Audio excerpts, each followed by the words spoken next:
Alright everybody, father figures. Alright, I'm recording this video on June 20th, the day before Father's Day, and in my head I was thinking about who are some of the most amazing and just straight up scuff father figures in all of anime, and I want to break them down. Alright, we know some of these father figures go above and beyond for their kids, alright, and some of them absolutely don't give a damn to the point where they're just being straight up cruel to their kids, okay? And the purpose of this video today is to break down who are some of the most absolute goated dads who go above and beyond for their seed, and the ones who just absolutely don't give a shit and will screw them over, either just out of pure negligence or just straight up being evil, alright? I am including characters from Avatar: The Last Airbender. I know technically it's not anime, but I don't give a damn. It's anime to me. So let's break it down today, alright? So we've got the categories right here. We've got, let me get started right here. We have it. First category, number one, a goated dad, all right? Goated dad, that's the first category. Then we got please adopt me, that's number two. Then we've got a good dad, someone who's, okay, good. A dad, someone who's just, a dad. He's like, you see them, you say, hey dad. You don't really say father, you don't say things, you keep things casual, you got a decent relationship. Not great, but it's okay. A biological father, that's somebody who you have no relationship with. They're just there for you. They don't really, take active part in your lives, or, they were a horrible person, but they're trying to make up for being a better father. And so they basically, things are a little awkward for you and them, but they're trying to be a better parent, all right? Then you've got a bad dad. This is just someone who does not give a shit about their kid at all. Just straight up. They just actively ignore them, don't want any part of them. Somebody who should not have had a child at all to begin with, but they're there, okay? And then lastly, call CPS, call Child Protective Services, all right? I used to work in child safety, so now I know a little bit about how abusive parents can screw over their kids. I once volunteered there, and so I saw some of the after effects, even to adulthood, some of these parents could do to their kids, all right, particularly ones that were trusted, all right? So let's break it down today, but before I begin, I want to bring up a little stat today. Did y'all know 98% of you, yes, 98% of you are not subscribed? If you're watching this video, what are you doing? For me, please, small new channel, any help goes a long way against the algorithm, but let's get into it today. All right. First off, we have Iroh from Avatar: The Last Airbender. Okay, Iroh is absolutely goated. Okay, he is the sage. He is the guy who basically provides you wisdom that basically the main characters need, either because they're working through some stuff or they have some kind of trauma that they're dealing with, or they're not sure about what direction their life is going with it, all right? We know about Zuko, how he absolutely was the perfect father figure for Zuko, because Zuko's whole life up to that point was nothing but either abuse and neglect by his father Ozai, who we'll get to very lately in this video, and we see just the absolute damage that does, both physically, mentally, emotionally. And Zuko, for the first, 2 seasons, the 2.5 seasons, essentially an angry teenager who's traumatized, lashing out at the world for the pain he's gone through, right? Being rejected by his father, abandoned by his mother, being harassed and bullied by his sister. You really look at it, life hasn't been good to this kid at all, okay? And he was basically banished for, spoiler for Avatar: Last Airbender, and if you haven't seen Avatar: Last Airbender, get on it. You see him basically be banished for speaking out because he didn't want to see a bunch of innocent soldiers get slaughtered to the wolves. Like, he didn't want to see that. He's like, no, this isn't right. There are people. His dad takes him out, challenged him to a duel. He's 13, by the way. He's basically in the 7th grade or 6th, 7th grade, depending on where you are in the world.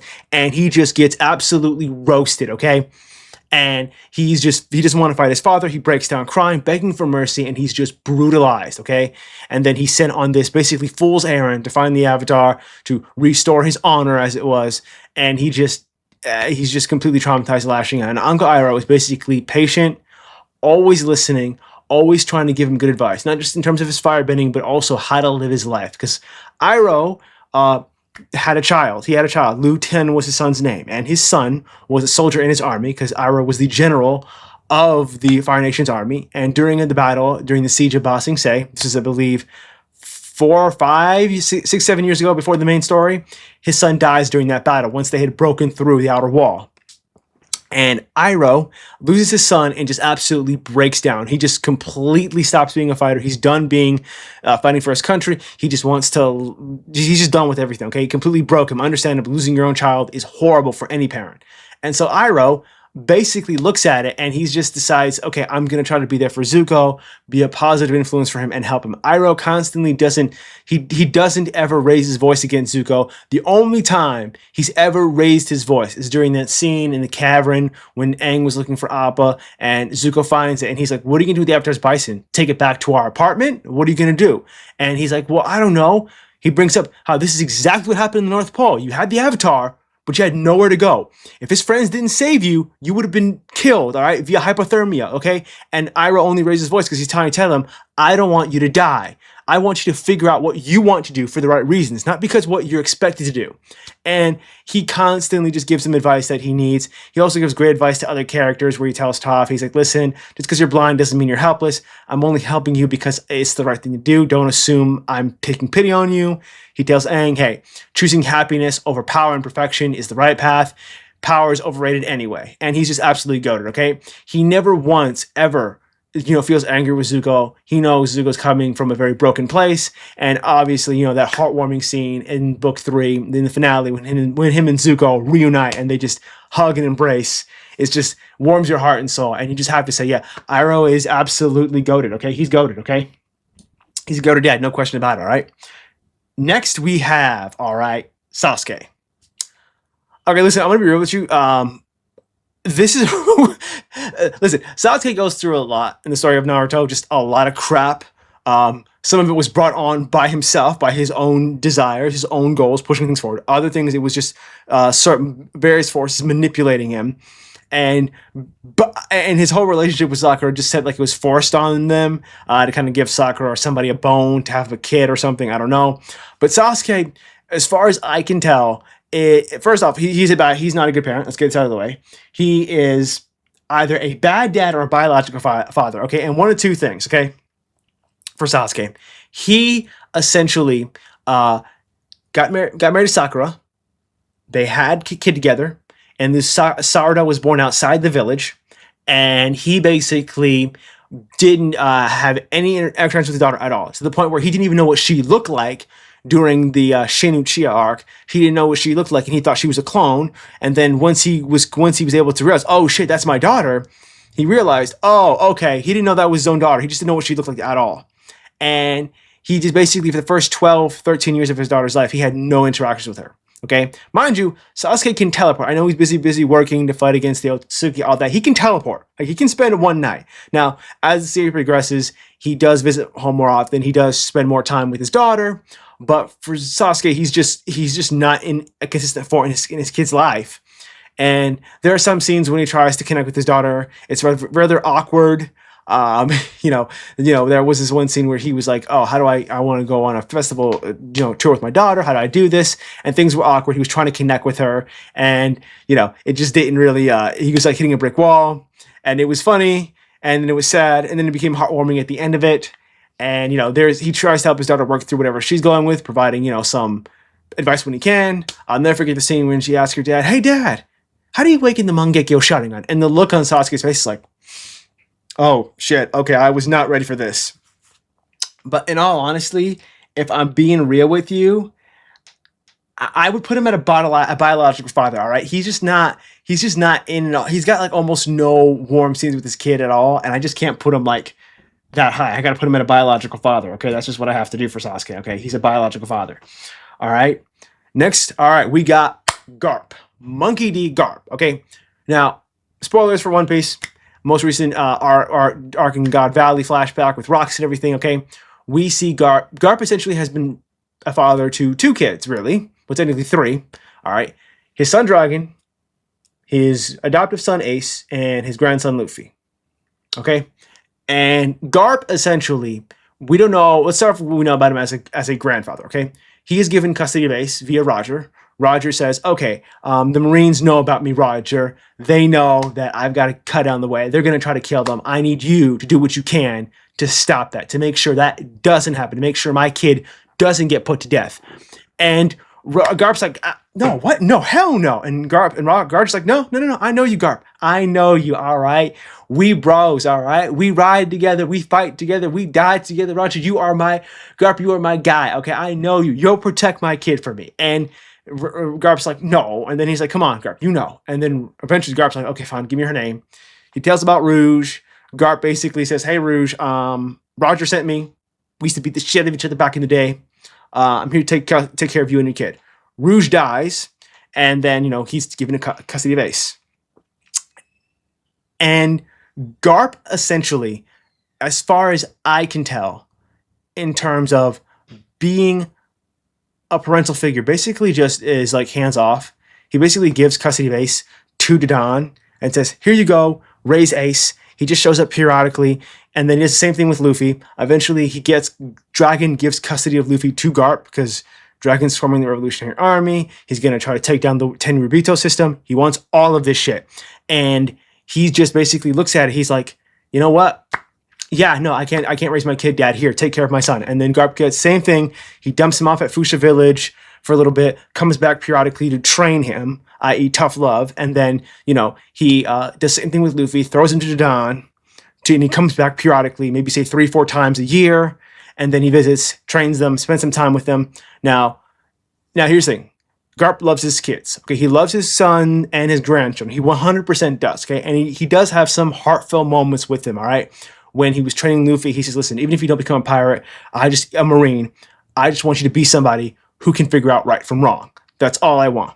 Okay, is he perfect? No, God no. Okay, I'll never forget the scene when Dragon calls him out, because now we're seeing his relationship with his son, Dragon, and Dragon's like, "Dad, I fucking hate you for what you've done," because during God Valley, there was basically the native hunting competition, essentially a genocide, and Garp still knows about this. This happens with the world government. The Celestial Dragons do this every 3 years, and 3 or 4 years, I forget when, and Dragon's like, you're still going to work for the government despite knowing what they do to people. And Garp's like, I got to protect the rank and file. And Dragon's like, okay, I understand. I hate you, Dad. We're done. And Dragon's like, oh, Garp's like, okay, you hate me. Good. Here's the key. Get out of the jail cell. Get out of town. Now, here's the thing, Garp. I'm not going to give you shit for you freeing your son, Dragon, from the jail cell. I'm going to give you shit why you didn't free Ace. Like, you could have just told and be like, oh, Ace is captured. The shame. Okay, here we go. Here's the key, Ace. Adios. Here's the back doors open. Leave. I hope I never see you again. Adios. Goodbye.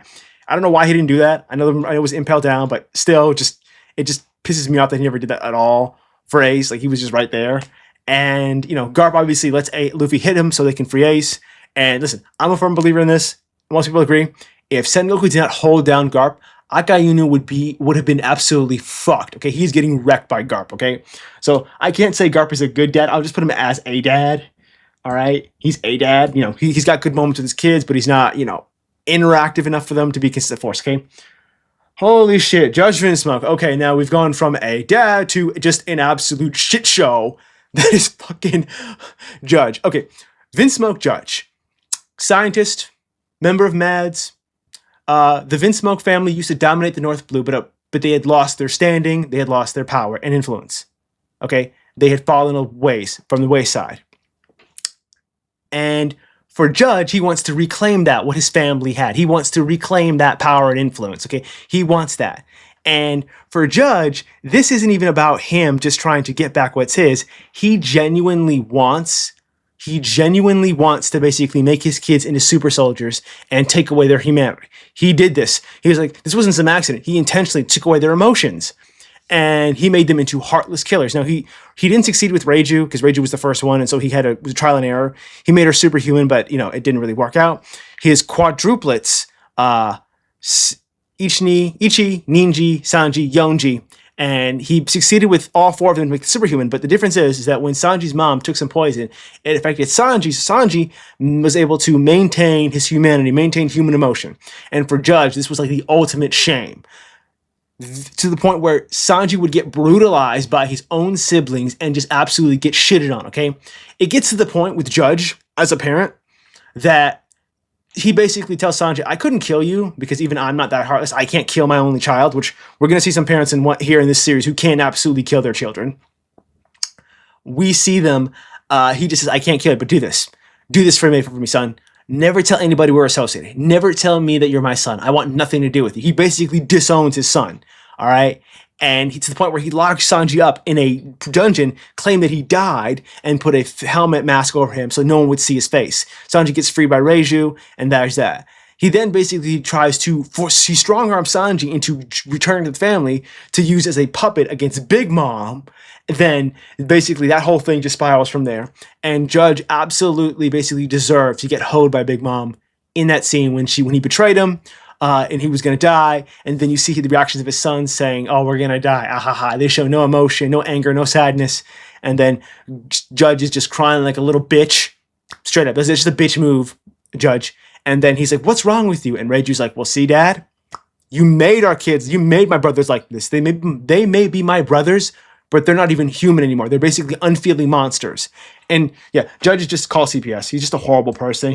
The only reason Sanji ever saved his dad was because A, he didn't want to, prove that Judge still had some kind of hold over him, and B, his sister was there. If he was not there and his sister was not there, Sanji's leaving Judge to his fate. He's like, no, I'm not helping him. He can kick rocks.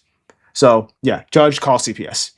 All right, Isshin, Kurosaki, Isshin, Shiba. Okay, now this is interesting because there's two sides to Isshin, both figuratively and literally. Okay, the human dad to his daughters and his son Ichigo. Daughters' name are Karin and Yuzu. All right, so there's two sides to him: the human dad, and then there's the Soul Reaper dad. Okay, it's Ichigo. Listen, he starts off the series as a bumbling, goofy, typical anime dad. He's got eccentric mannerisms. He loves, getting into scraps with his boy to show how tough he is. And then, he dotes on his daughters to like an obscene degree, to the point where he gets called out for being overprotective with his daughters. And I'm not going to judge him for that. Okay. He loves his little girls. Okay. Those are his baby angels. Okay. He does anything for his daughters. Okay. And he just is completely devoted to them.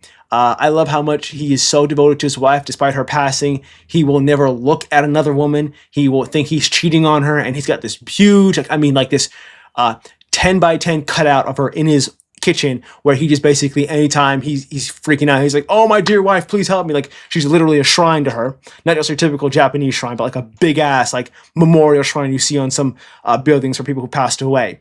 And he's just completely devoted to his daughters. Now, and then he obviously, supports his son when there was that one scene when they were visiting his wife's grave during the anniversary of her death. Ichigo is still pretty beat up about it because he thinks he's responsible for his mother's death. He thinks that he deserves the blame for it. And Isshin's like, listen, no, you're not. No, you're not. Don't beat yourself up over it. Your mom loved you. Don't ever assume that, okay, she would never want that for you. She'd want you to enjoy life to the fullest. Please don't blame yourself for her death, okay? Then we get the plot twist. Now, in terms of like plot twist in Bleach, Isshin being a Soul Reaper, an ex-Soul Reaper captain, came out of left field. Like it just blew my mind. If this was like, wait, he's what? This goofy dad is a Soul Reaper, and he's an all soul around badass. Okay, wait, what? And then you find out about in the final arc about how he was a Soul Reaper captain, what clan he's from. How he became a part human, how he met Ichigo's mom, and then you learn the truth about Ichigo's mom's death. Then there was this awesome moment in the fake Karakura town, 2 arcs before that, when Ichigo's fighting Aizen, and Aizen's basically, starting to really mess with his head. Isshin shows up, he's like, hey, no, we got this. And then Ichigo's like, wait, what, Dad? What are you doing here? He's like, don't worry, son. Allowed to tell you this, but just, we're here. I'm here now. Come on, let's go beat them up. And then you just see this moment where they're just like, being a father and son, just kicking ass. It was just all around great until, it didn't really last. Isshin helps his son, prepare against Aizen by, teaching him the final Getsuga, which is a whole other thing to talk about. But yeah, Isshin, okay, he is either a good dad or please adopt me tier, and if you are a girl, he is gonna dote on you, he's gonna spoil you around he loves. So just for that, I'm gonna give him please adopt me, okay? Just because how much he loves his daughters, okay, and how devoted he is, all right, and how much he supports his son. He tried to keep Ichigo out of the Soul Reaper life and try to protect him from certain things, but external factors kind of came in and just pushed them apart, so I can't give Isshin too much shit for that. All right, we got Joesph Jostar. Okay, oh god. Oh man, this is... I can feel myself just getting stupider by the moment when talking about these characters, because some of them are just I don't know how you do... Okay, Joesph Jostar has 2 sons. His first son, Jonathan Jostar, and his adoptive son, Dario Brando, okay? And I cannot stress just how bad he did at misreading Dio being evil. Now, Dio was playing everybody. He wasn't being your typical, oh, I'm this, I'm that, I'm going to roll out and do this. No. Dario Brando played everybody, okay? But your son just is getting brutalized every day by this piece of shit Dio, and you're doing nothing. You didn't see the scene when Dio kissed Jonathan's girl. He just started roasting the shit out of her, and then Jonathan and Dio get into the fight. Jonathan gets the upper hand and starts beating the shit out of him. Dio prepares to pull a knife out. George did not see that, and then he basically, calls out Jonathan for saying you were being unchivalry. Okay, you were beating Dio to a pulp even after he'd taken damage. And then I'm like, bro, what are you talking about? What are you talking about? He had a knife. Like, how do you miss this shit? And he just, because he had a good relationship with his son, Jonathan. All right, he taught him the values of chivalry and honor and all that shit that would carry Jonathan for the rest of his life, which he did not live long anyway.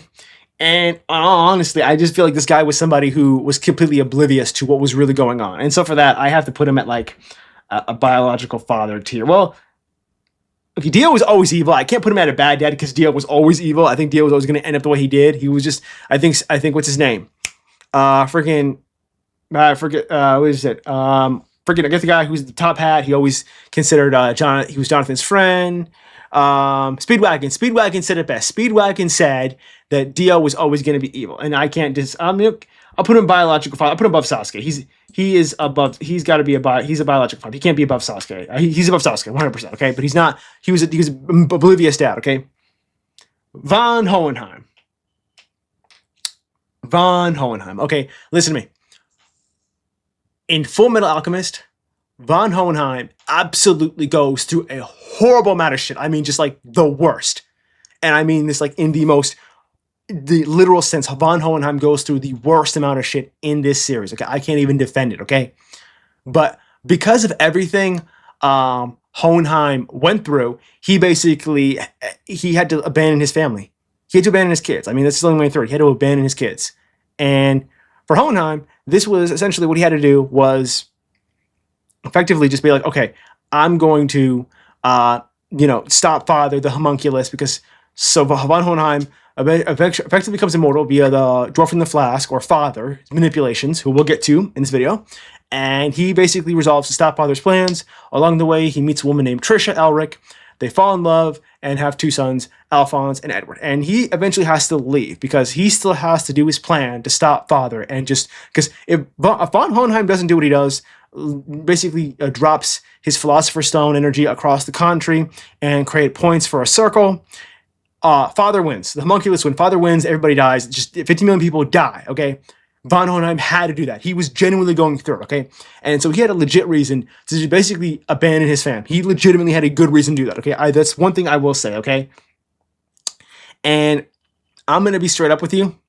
I genuinely, wholeheartedly believe that if he had been around, he would have been a good dad. He would 100% would have been a good dad, okay? But he doesn't. And because he's got a strained relationship with his kids.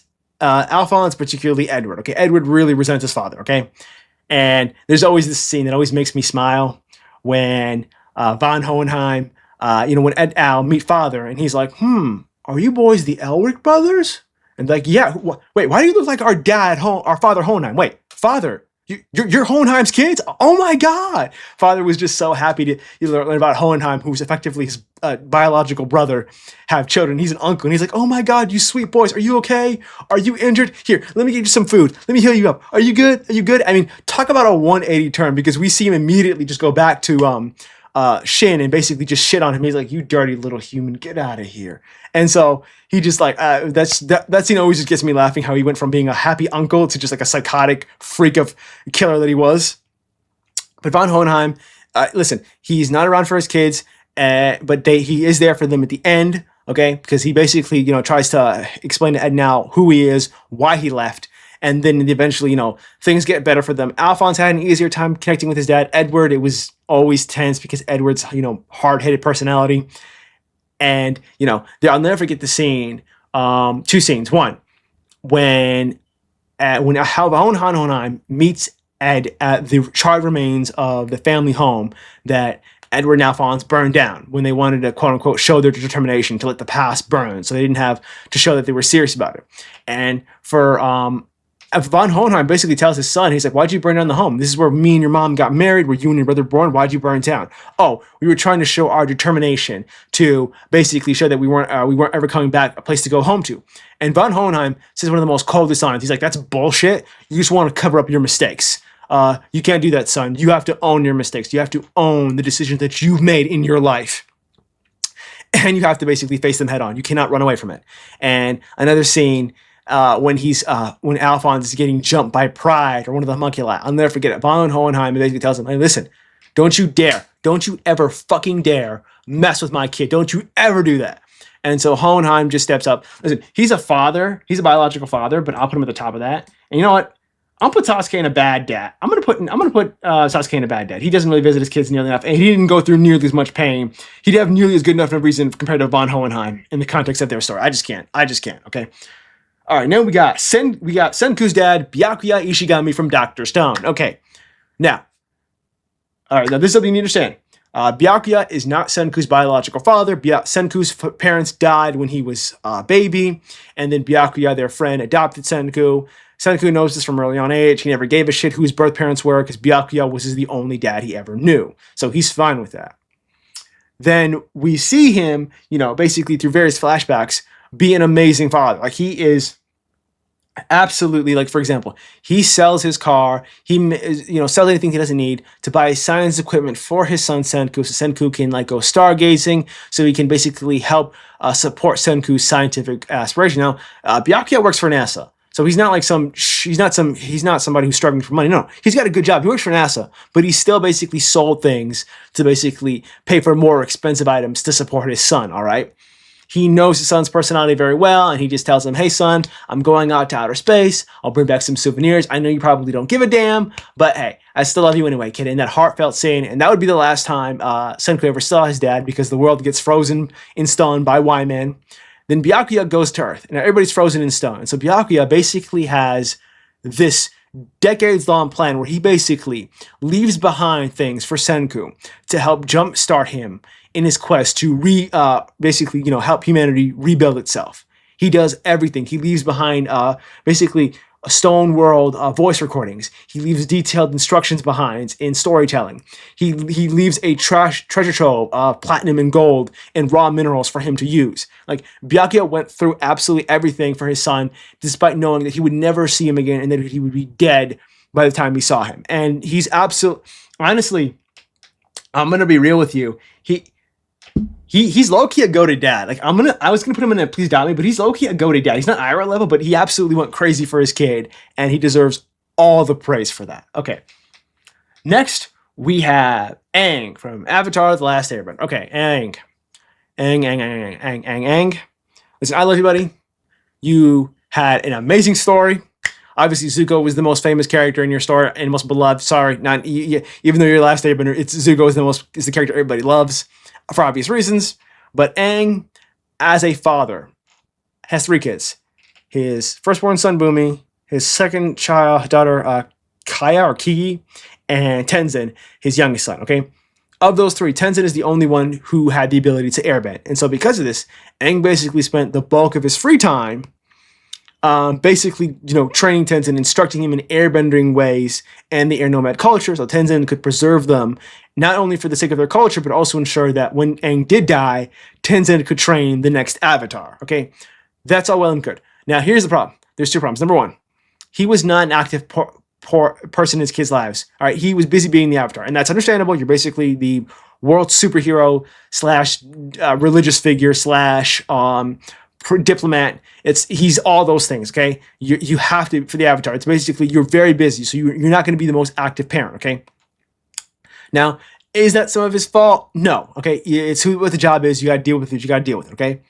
Now, what I do criticize him is he spent so much time with Tenzin, even like good times, that his other kids, Bumi and Kai, they had no relationship with their dad like that. Like, when Tenzin's on vacation with his wife and kids and his siblings are there, and he's like, yeah, this takes me back to the time we built beaches on Kyoshi Island with dad. And his brother and sister are like, motherfucker, what are you talking about? We never had those things. And he's like, wait, no. We did that. What about when we rode those koi fish on Ember Island? We did that, right? Didn't we? We did that. And then they're like, nope, we didn't do that. And then Tenzin's like, okay, okay. He kind of realized, okay. And then Tenzin also realizes that, you know, he was taking time out to spend more time with his kids and his family because he was so busy being head of the council in Republic City. He was not an active force in his kids' lives. He would be home for dinner, but that's about it. And, you know, he wasn't really there much, all that much. And so one of the things that his sister points out is like, hey, you're being too much like dad. He was so focused on his duty. He didn't have enough time for us. And Tenzin's like, you know what? You're kind of right. And so I give Tenzin credit for this. He kind of realized, okay, I should spend more time at home with my family. He does this, and he doesn't want to emulate his dad at the end of that season. He wants to be his own man, and so he grows as a person. But Ki and Bumi both realize, hey, you know, our dad wasn't horrible. He did love us. We did have some good moments together. And for that, I'm going to put Aang in a dad. I'm going to put him above Garp solely because he was there more frequently, and he obviously supported his kids way more. And yeah, so just, yeah, he's just absolutely, he's a good dad. Okay, now we've got Minato from Naruto. Okay, Minato is Naruto's father. Spoilers, if you were reading Naruto and you didn't know, it was kind of obvious. Like, the only other guy with blonde hair and blue eyes in this series. I'm like, who could have figured? Oh, well. And so Minato. Minato is the thing with Minato. Characters love the shit out of him for obvious reasons. He looks cool. He's got amazing powers. He's smart. He's like what you would want a hero to be. And with Minato, he's a father basically all but like for an hour.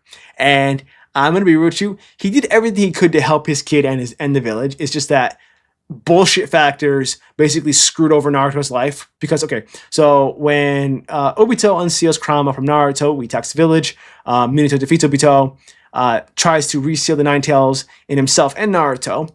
One of the things that he wanted was to ensure that the village saw Naruto as a hero who helped defeat the Nine Tails.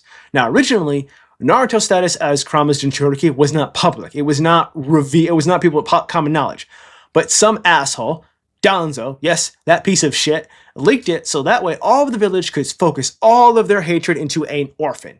Yes, Danzo ruined an orphan's life. If you really haven't hate Danzo enough, like, you can just be thankful Sasuke just absolutely killed him, because that piece of shit ruined so many people's lives. Okay, and he just is like the worst person.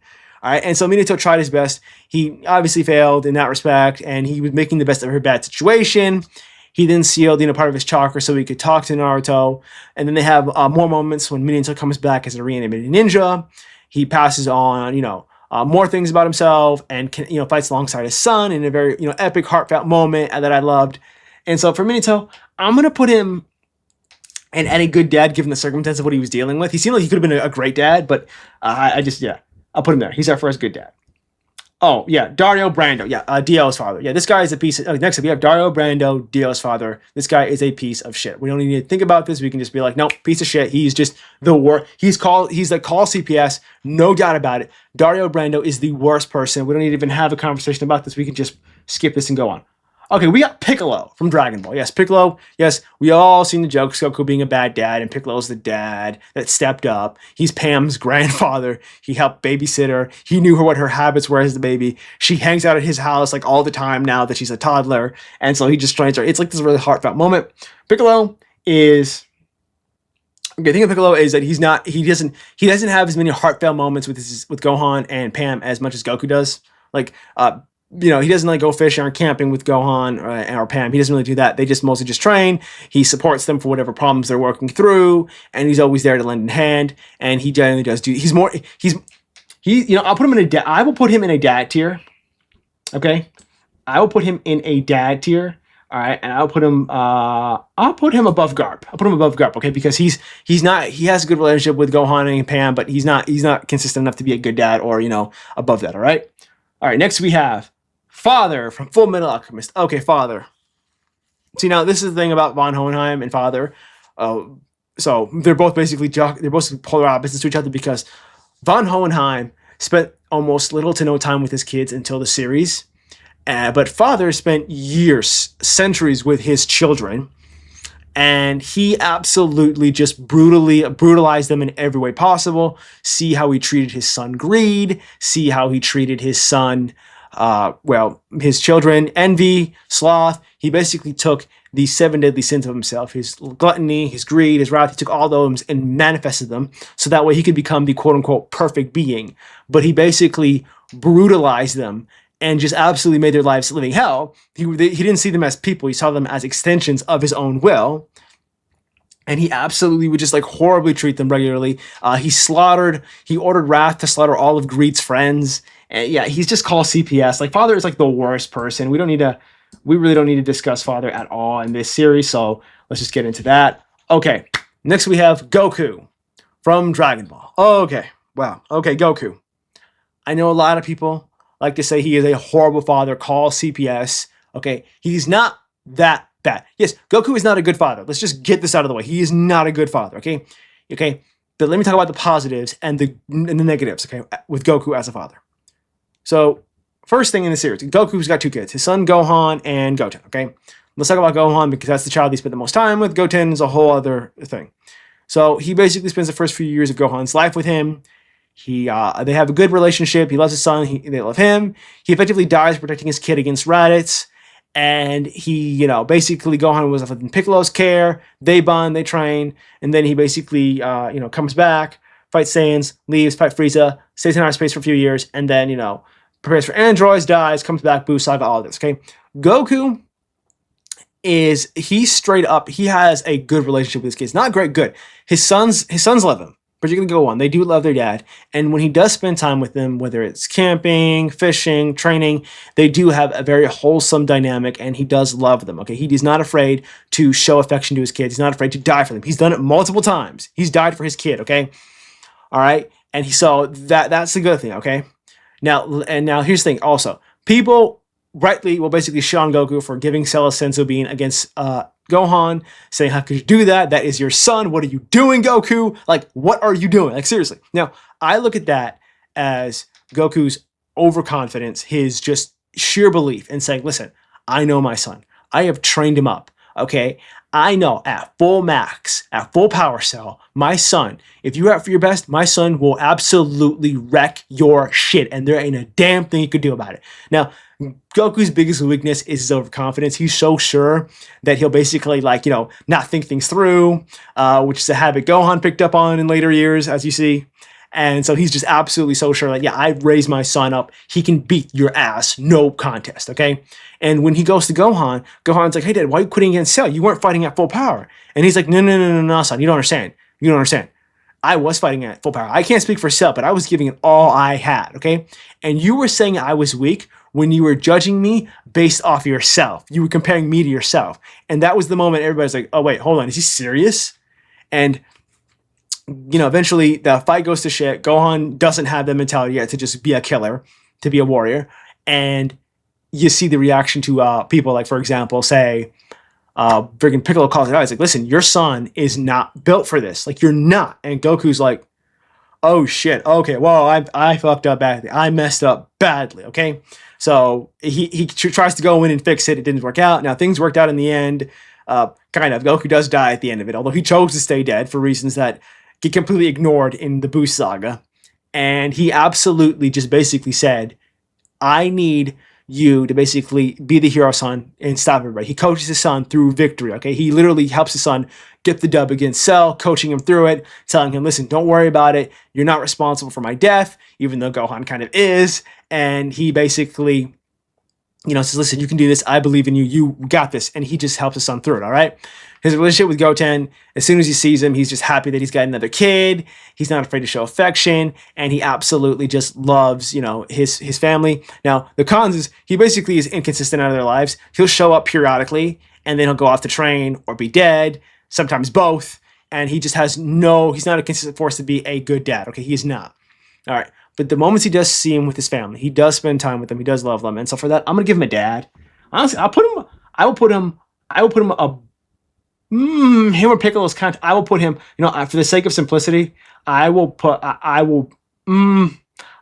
Piccolo above him just for a little bit, just for one little spot. That's it. That's all we can get. All right, now we got Gohan. Okay, Gohan. How do we compare him to Gohan? Okay, Gohan is in a lot of ways like his dad, very pure-hearted, very oblivious to certain things. The differences between the two is that Gohan is actually much more active in his daughter's life.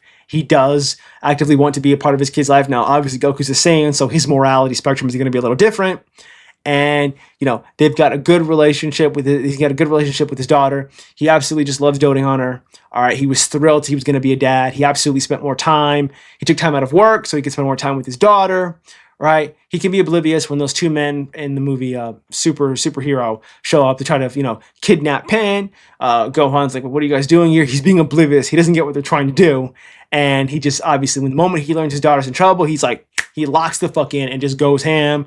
He absolutely, you know, is devoted to his kid. He wants to make sure she's got a good life and that she's got people that surround her and support her. And he will do anything to protect her. So for that, Gohan's a good dad. He's above Minato. I'll put him above Minato. He is a good dad. All right, next we have Grisha Jaeger. Okay, Grisha Jaeger from Attack on Titan. Okay, Grisha is one of those ones that he has two kids, and his relationship with his two kids are completely different. Like, there's two acts to Grisha. Grisha, when he was in Marley with his son Zeke, and Grisha, when he was the son Eren on Parody. Two different people, just completely different people, okay? Grisha, when he was a father to Zeke, was an absolute monster. Okay, let's just set the context. So the Eldian people, descendants of Ymir, have the ability to shapeshift into Titans. But because of what happened in history, they are now being prejudiced and discriminated against. Think of it, what the Germans did to the Jews in the 1930s. They're forced to wear armbands. They have to live in ghettos. It's like the worst thing you can imagine, okay? And Grisha wants to basically infiltrate a program Marley has where Eldian children are selected to become warriors and given Titan powers. And so he basically drills in his son, you're going to become a warrior and you're going to fight from the inside for us. Now, here's the thing. Becoming a Titan shifter is a death sentence because you die 13 years after you gain the power. So if you become a Titan shifter at age 15, you're going to die when you're 28. Or if you become a Titan shifter at age 20, you die when you're 33. Like, it is a death sentence for your child. And Grisha, I'm almost certain he knew about this.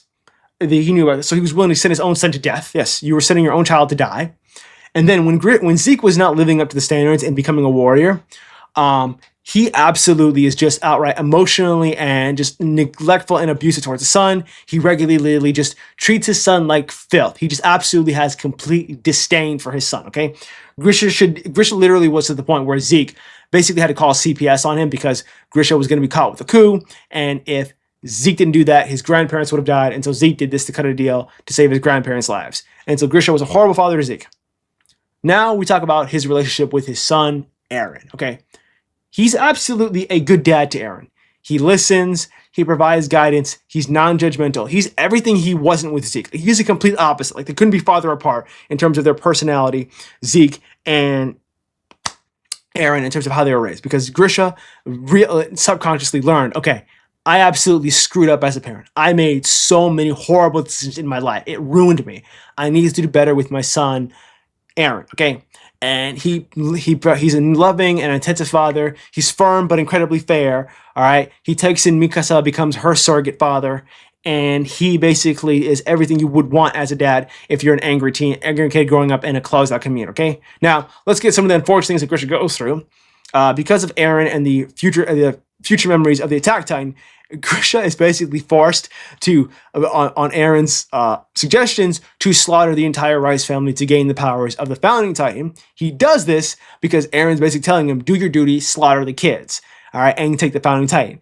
Then, you know, he's got a scene because Eren and Zeke are in the pathways. He sees Zeke as an adult, and he immediately just breaks down crying, oh my God, I am so sorry for everything I did for you. I am so sorry. Please forgive me. I never meant to hurt you like this, son. I am so sorry. And for that, for Grisha, I gotta put him in a dad. I'll put him at the bottom of a dad. Okay, he was a horrible parent to Zeke. He was just the worst. But for that, I will put him in a dad, bottom of it, behind Garp, because Garp never actively was abusive towards his son. Nobody on a dad tier was abusive like Grisha. Grisha was absolutely abusive to Zeke. Now we have Zeff. All right, Zeff is absolutely an amazing dad. Okay, I love him because he inside like to the point where Sanji, when he's in the good timeline as Oda Drew, will basically look like Zeff, all right? When the bad timeline, he'll look like Judge, okay? And Zeff is absolutely an amazing parent. When him and Sanji get stranded together, he basically rips off his own leg, gives the food to Sanji and him, so Sanji could eat it and survive. And even though he's down a leg, it will be fine, okay? Then he absolutely provides amazing guidance to Sanji throughout his time in the Bratier, and almost everything about Sanji can be traced back to his relationship with Zeff and how much it meant to him. All right, Zeff was an amazing father. He absolutely, helped Sanji, at least to the most extent, deal with the trauma that he went through in the Vinsmoke family. He basically taught Sanji his signature cooking style and kicking style. Yes, Red Leg Zeff was the father to Black Leg Sanji. So just they were perfect for each other. It was beautiful, and everything about them is clear that Zeff is somebody that Sanji deeply respects and admires. Now Sanji won't ever say this is Zeff's face because he's still Sanji. He's not the most emotionally person when it comes to things about women, but he does consider Zeff his true father. He absolutely does this, and to the point where Sanji went to go save Judge and the rest of his biological family because Sanji said, if I let you die out of something so petty as my own hatred for you, the man who raised me, my father, would never accept that, would never forgive me. And so he wanted to make sure he was doing right by Zeff, even when he was not there. Sanji goes there because he loves Zeff, because Zeff was in trouble of being assassinated. And so, yeah, Zeff, honestly, I would say please adopt me. If you were a troubled kid, he's absolutely amazing. You'd want that. Okay.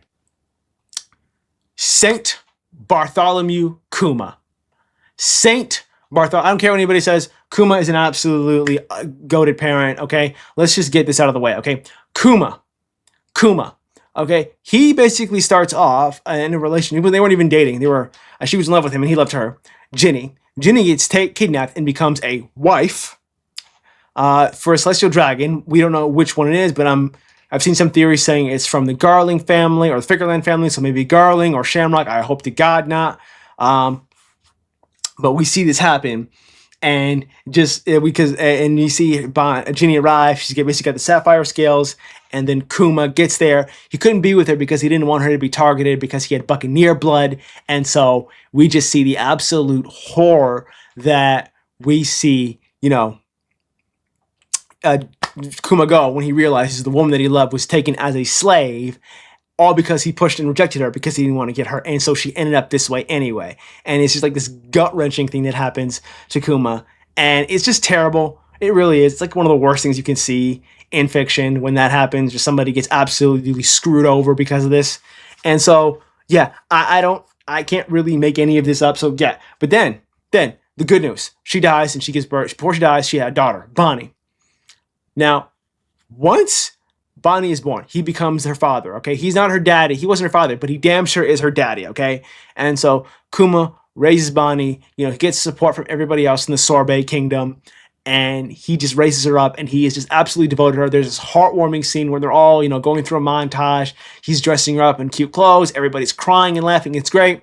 Then Bonnie develops sapphire scales via her mother Ginny, which is, as we know, is a result of Saturn and his manipulations. And then what happens is Kuma basically has to go on this journey to cure his daughter. Now, eventually, he ends up in a government lab where the world government, after bugging Vegapunk's lab, tells him, listen, all right, we'll let Vegapunk cure your daughter if you agree to our conditions. Number one, you got to become a warlord of the sea.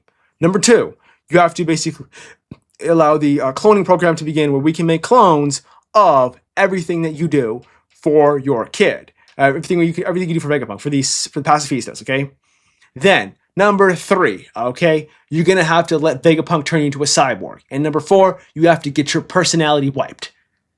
He has to do this. And he says, if you don't agree to all four of these conditions, we will not cure your daughter. And by the way, while you're being turned into a cyborg with your mind wiped, you cannot have any contact with your daughter. And then Kuma basically says, okay, fine, I will agree to those conditions. On a few things. One, my daughter stays here when she's getting treated. And then B, once she's treated, I want her to stay in our home island in the Sorbet Kingdom, in the church that she grew up in. And he's like, fine, bet. And so Kuma basically does this, and the government tells him, Saturn tells him straight to his face, if you attempt to renege on this deal, and you tend to back out of this, your daughter will be made a slave. And now for Kuma, this was obviously like the worst case scenario because he had been a slave. His parents, his mom, Ginny, had been enslaved twice. And so he's like, nope, don't want this. Do not want this at all. I don't want this. And so he does this to save his daughter's life. He does it. And this is a heartwarming scene when Bonnie, who sees her dad's memories, effectively learns that he had sent all these letters to her over the years that were intercepted by the government, and just absolutely horrifying abuse that would happen. And so for that, I have to put I have to put Kuma in a GOAT. He's absolutely a GOAT. Okay, I'll put him above Iroh. I'll put him above Iroh because he basically sold his soul and body and mind to the government so his daughter could live. And yeah, so Kuma's absolutely good. Okay, next we have Naruto Uzumaki. Oh, Naruto, I love you, but your fans can be annoying as hell. I really do, okay? Naruto. So Naruto's got two kids, Boruto and Himawari. Naruto had no parents growing up, and so one of the challenges for him is to how to interact with his kids, particularly Boruto. And for Naruto, he became the Hokage. Spoilers if you didn't know, shocker. And Naruto just does not have, he's so busy with being Hokage, he isn't home as much as he should be. Now, this is one thing I will dock him for. This man has this technique called multi-shadow clone jutsu. And he can make hundreds, thousands of clones of himself, okay? Why can't he let the shadow clones do the paperwork while he goes home at night, and then instead of setting a shadow clone or fear that shadow clone might disappear? Why doesn't he do that? Why does he need to do that? And so for Naruto, he's not really active in his kids' lives once he becomes Hokage. He was in the beginning when they were like 4 or 5 years old, but he drops out, and then he immediately is like, okay, I screwed up with my kids, and so he doesn't know how to interact with them. He gets better as the series goes on. Him and Boruto have a better relationship. They work through some things, not perfect, but they get better at it. All right, he's more at home more. All right, I forgot to mention, he's got 3 kids. His third child is his son he adopts, Kawaki. All right, and Naruto, listen, Kawaki went off the rails. Spoilers for Boruto. Kawaki went off the rails. All right, he did this whole thing with omnipotence and everything. It's a whole mess. But say what you want about Naruto, he tried to bring in this kid who was obviously an orphan who had been abused emotionally and neglected his whole life, much like Naruto was in his early childhood. And so he empathized with the kid, and he tried to bring him into a stable environment to give him a better place so he could become a better person and, help him through his trauma. So far, it has not worked out, but I can't blame Naruto for that because there were factors that were beyond his control, and mainly Kawaki basically was motivated by his own envy to the point where he screws over Boruto, effectively stealing his life. But yeah, I'm gonna put Naruto at the top of a dad. He has a good relationship with his kids, and he's active in their lives. So I'll put him at top of a dad. Move out of the way, Aang. There you go. We have Thorfinn. Okay, Thorfinn. Thorfinn's father. All right, and honestly, I'm gonna be real with you. I haven't seen Vinland Saga in a hot minute, and honestly, Thorfinn's dad. Honestly, he's a good dad. He basically tries to impart his son with various pieces of wisdom about not to pursue revenge, not to basically go after the wrong thing, and he just absolutely tries to help his son and become a better person. It doesn't work out. Thor eventually goes off the deep end, but no, he eventually does become a better person at the end of the series by remembering some of what his dad had taught him. But again, he's a good dad. I can't even argue that. Okay, now we have King Harold. Okay, spoilers for One Piece Elbaf arc if you haven't seen it. There you go. Harold. King Harold. Oh god, okay, Harold. I'm not even gonna... There's a lot to say about Harold, okay? Most of it is a mixed bag, because Harold, and I cannot stress enough, it was absentee as you could get in terms of like Garp or Goku as a parent, but his kids suffered so badly because of the shit he did. He was so busy with his work, he completely neglected aspects of his personal life. So Harold has 2 sons. Hiruden with his common law wife or baby mama, Ida, and his legal wife, his queen, Estrid, okay? So when Harold meets Ida out in the South Blue, they eventually fall in love. She gets him to change his perspective on things about humans, and he becomes a better man because of this, and they have a son, Hiruden, all right? And so he returns to Elbaf, and he's like, hey, me and Ida, we're now married, and we have a son. And the nobles are like, no, she a foreign rat. Nope, we don't do that shit here. No, this is, what are we? No, get the fuck out of here. No, you're not marrying her. All right, the kid is illegitimate. He can stay here, she can stay here, but she's not. They have no claim to the throne. And so Harold has to remarry a woman named Estrid.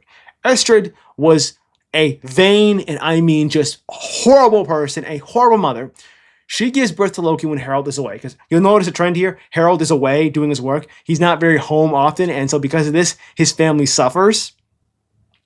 And so Harold effectively basically is like, okay, I'm going to leave. If the child's the boy, name him Loki. When Loki is born, Estrid sees his face, and he has like the demon eyes like Sauron. She immediately freaks out and rejects him, and she throws him off the cliff. All right, and Loki, as a baby, survives and begins to crawl his way up the Adam tree to get to his mom. And every time Loki, as a baby, tried to reach out to his mom, she rejected him and she cursed him, and he freaked out. All right. Then Loki, when Esther dies, okay, she basically puts a curse on Loki, saying Loki is responsible for everything wrong in this country. He will one day kill King Harald. He is a horrible person. He deserves nothing but your scorn and ridicule. To the point whenever anything went bad in Elbaf, it was all attributed to Loki's curse. Harald never attempted to correct this narrative. He never did.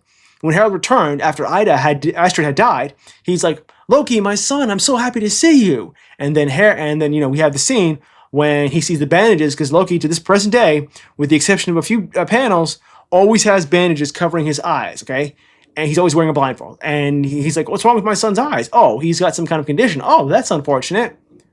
So you're told by somebody that your son has a condition, and you're not going to take him to a doctor and just check.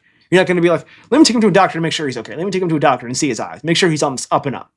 And as far as we know, Harald doesn't know anything about what Esther had done to him. That Esther had done to Loki. All right. And so he's basically doing his thing and basically, trying to open Elbaf to the rest of the country. But he's neglecting his kids. He leaves Hyrule with his baby mama, Ida. Hyrule's doing okay until things start to go shit with him and Loki. And then, the only time he comes back periodically, and he's just not really around that much. Loki obviously resents his father because A, he's just not around much, and B, because Loki doesn't see things the way Harald does. Loki wants to continue Elbaf's warmongering ways. Harald doesn't. And so this causes tension between the two of them. Obviously Loki resents the fact that his dad didn't help out his idol Rox, Harald's friend.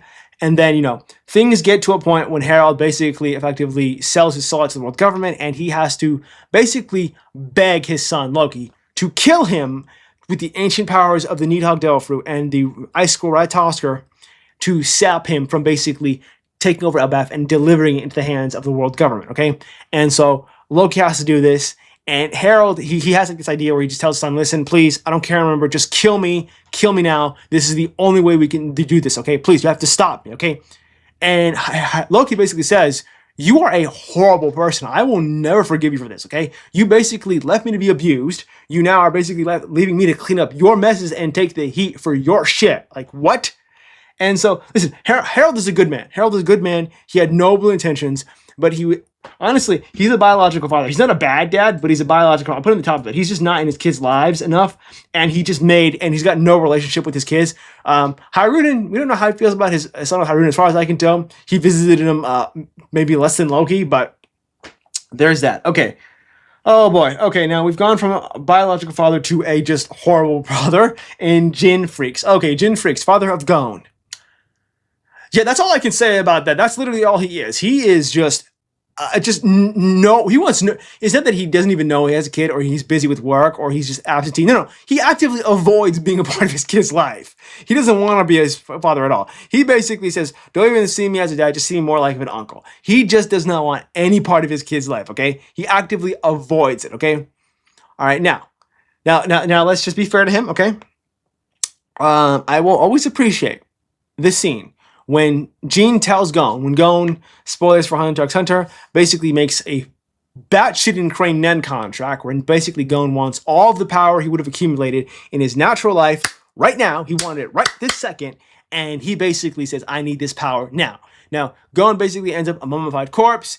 Killua comes in the clutch with Aluka. They heal him, and then, he tries to use his Nen. And then, Jin's like, oh, you still have your aura, but you can't actually use it. And then he's like, well, I can't? And then Jin tells his son straight up, listen, son, I'm not a good person. I'm not really active in your life. But considering the fact of what you did with that contract and what you effectively did yourself and how you got off scot-free effectively, you should count yourself lucky and don't try to do this, okay? Don't try to use an N anymore like that, okay? Count yourself lucky that you got off this easy.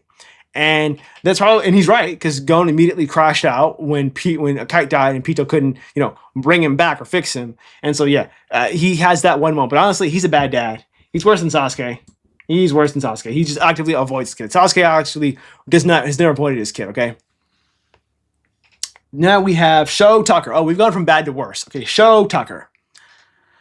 Good guy. You want to talk about staple of bad parents in anime? This man right here is the gold medal. This man is the Michelin star. This man is the world champion of being a bad father. You want to talk about just a bad parent? You want to talk about a bad parent? Like, holy hell, this man. Okay. Shou Tucker is a state alchemist. And he basically had a wife who in order to keep a state alchemist license, he needed to prove that he was up to snuff. So he basically does a human transmutation with a bird and his wife, and he turns his wife into a talking bird. He gets to keep his license. Then we find out when he does the exact same thing to his daughter, Nina, and turns her into this god-awful abomination, and then you just see when she says, "Big brother Ed," and you could just see the look on horror in Ed's face. And Shou Tucker just says, "I'm just doing state alchemy the way you guys did." And he's called CPS. We don't need to discuss this. He's literally the worst father on this list. Yeah, not even close yet. Judge has got nothing on him, all right? He's probably the worst on this by far. No one can touch him. All right, next we have Jotaro Kujo from JoJo's Bizarre Adventures. Okay, Jotaro, all right, growing up was always this cool Clint Eastwood looking guy. All right, he wasn't very emotional. He kept his things to himself. Eventually got married to an American woman. He's a marine biologist, so, he moved to Florida. And so Jotaro basically lives there, and he's got a daughter named Jolie. Now, the reason why he was not active in his daughter's life was because he didn't want the supernatural forces that, plagued the Jostar family to affect her. Okay, that's good. Why did you name your daughter Joylene? Literally, her last name is Kujo, and her mom calls her Jojo. Like that, you're guaranteed. You know what the family nickname is, Jojo. Like, what are you doing, Jotaro? Like, you're a smart guy. You named your daughter Joylene, and her last name is Kujo. Like Josuke's last name is Higashita, but his name can be read as Jojo, and his name would be Joesph Jostar. Okay, like what are you talking about? Like, did you not think about this for 2 seconds? And so yeah. But he's not really active in his daughter's life until she gets arrested on trumped up charges. Now the events are manipulated by Father Pucci to get her in jail, to basically get Jotaro to come out of the woodwork so he can basically trap him and gain access to his memory to enact the Made in Heaven plan. Okay, that was what this plan was. Okay, that was what the mission was. Then we see the absolute devastation that everybody goes through when in this whole prison place, okay? During the final battle against Father Pucci, and Jotaro effectively has a chance to kill Pucci. He uses Star Platinum's, the world. He stops time for a few seconds, all right? But then he has a chance to basically put Pucci down, Father Pucci down in the ground, take him out for good. He's got a chance. The problem is with this is his daughter Jolene is basically been thrown a bunch of knives, and he has to make a decision. Either kill Pucci or save his daughter. He chose to save his daughter. And he bid it for her, and, he died of protecting her. And now eventually with things with Imperio, weather, and, everything that happened there, they eventually stopped Father Pucci. The universe does get reset eventually. But Jotaro's a dad. He's a dad. The fact that he was willing to bite it for his kid, that puts him, honestly, I'll put him behind Naruto only because Naruto at least was there for the birth of his children in the early years. All right, he wasn't there around he missed out years in their late childhood and early teens, but there we give him that. Oh, now we have Krillin from Dragon Ball. Okay, Krillin, honestly, is probably the best dad in this series. I'm not even gonna front with you. Krillin is absolutely an amazing dad, and shout out for Krillin. Okay, you not only are you punching above your weight bracket, but you're laying pipe with it as well. Okay, you are absolutely killing. Okay, you married an artificial human baddie. Okay, who does not age. All right, Krillin is somebody who's deeply devoted to his wife and kid, and to the point when I think it was a filler episode, but still sweet, where Android 18's like, "Hey, Shenron, what does my husband want for his wish?" And Shenron's like, "Your husband Krillin, all he wants is for you and your daughter to be happy." And it's this heartfelt scene where he's just so devoted to his kids, and he absolutely loves his wife and child, and he's just completely devoted to them. People give him shit for the Android 18 not destroying her against Perfect Cell, and that's fair. Me personally, I put more blame on Vegeta because Vegeta absolutely was on an ego trip, and he just let it get to his fucking head. So I'm not gonna give Krillin too much shit for being, for letting her go. He deserves some criticism, but not too much. Vegeta deserves the lion's share. But for that, I'll put Krillin in a good dad. He's at top of a good dad. He's better than Gohan, 100%. All right, now we got Fire Lord Ozai. Oh god. Okay, we've gone from a good dad to just the piece of shit. We're riding the roller coaster. We are going down, up and down here. Okay, Fire Lord Ozai is just called CPS. There's just no debate about this. This man is a horrible person. Okay, Now, a lot of people don't know this, why he was such an asshole to Zuko. It's not for the reasons you think. Ozai was a piece of shit to Zuko when his wife, Ursa, had written a letter basically proclaiming that Zuko wasn't Ozai's child and that he was the child of her old boyfriend. Now, Ozai knew this was not true, and he confronted his wife about it. And she's like, why would you write such an obvious lie? What are you doing? And then she's like, oh, I just wanted to catch you if you were spying on me. I wanted to see your ego get bruised, and part of it was just me hoping for a better life. And then he asks her straight up, do you really wish Zuko wasn't my son? And she's like, yes. Well, if it means he doesn't turn out anything like you, yes. And Ozai's like, bet. Okay, 100%. I am going to treat him like dog shit for the rest of his days just to spite you. And just, he treated his son like shit, not because Zuko was a failure or not a Project Azula. No, that happened later. He did this just to screw over his wife. That's the kind of guy this guy is, okay? We know about, I mentioned in the Iroh, top area where we did Zuko burning him. And, okay, now let's talk about his relationship with his daughter Azula. Now, some people say, oh, to Azula, he was a great dad. No, he was not. He was not. He was a horrible father to Azula. He gave her all the worst psychological problems. He was basically one of the reasons why she was wound so tight that all it took was just one bad thing happening for her to completely crash out and just have a complete epic meltdown, all right? And so, yeah, no, Ozai is just a horrible person, horrible father. He's called CPS. He's only behind Shou Tucker, all right? Okay, and so, yeah, we don't need to discuss this. All right, next we have Vegeta. Okay, I know Vegeta has a lot of fanboys and fangirls, okay? And listen, Vegeta's gone through an amazing character arc in this series, in this franchise. Obviously, his character arc gets completed in the end of Z when he admits Goku's better than him. Super likes to, discuss things about other stuff with his relationship with Goku, or in how they tried to show in the Granola arc. Well, they did okay about him trying to atone for the Saiyans' crimes and everything like this. Or in the next arc where they're going to animate with Moro, when he basically tries to atone for his actions against the Namekians by helping them out, which I do appreciate. But Vegeta, so like Grisha, there's two acts to Vegeta as a parent. His relationship with future Trunks and his relationship with present Trunks, because those are two very different circumstances. Future Trunks, grew up in a timeline where he didn't have his dad, and he grows up asking his mom, Bulma, hey, what was my dad like? And Bulma basically just gives him the classic, oh, your father Vegeta, he's something. And he's like, what do you mean? Well, Vegeta's he's something. And then Trunks like, what do you mean? What was my dad like? And then she just basically tells him, she's like, yeah, your dad's probably in hell, son. And then he's like, future Trunks is like, wait, what? Growing up? He's like, my dad's in hell. Yeah, he did a lot of bad things. And then she's like, we did some good things. He was a stubborn and prideful man, but deep down, I know he loved and cared about me and you. And Future Trunks has like this, watered down version of who Vegeta really was. Because Vegeta, for up until really the end of the Buu saga, is a complete asshole. Like just the asshole. Now he's not murderous like he was in the Sand saga or Namekian saga, but he's an asshole of the highest order, okay? Like the only people who like him are Bulma, who just basically is smashing him, and Goku, who loves to fight him. Those two, that's it. Everybody else just tolerates Vegeta's bullshit.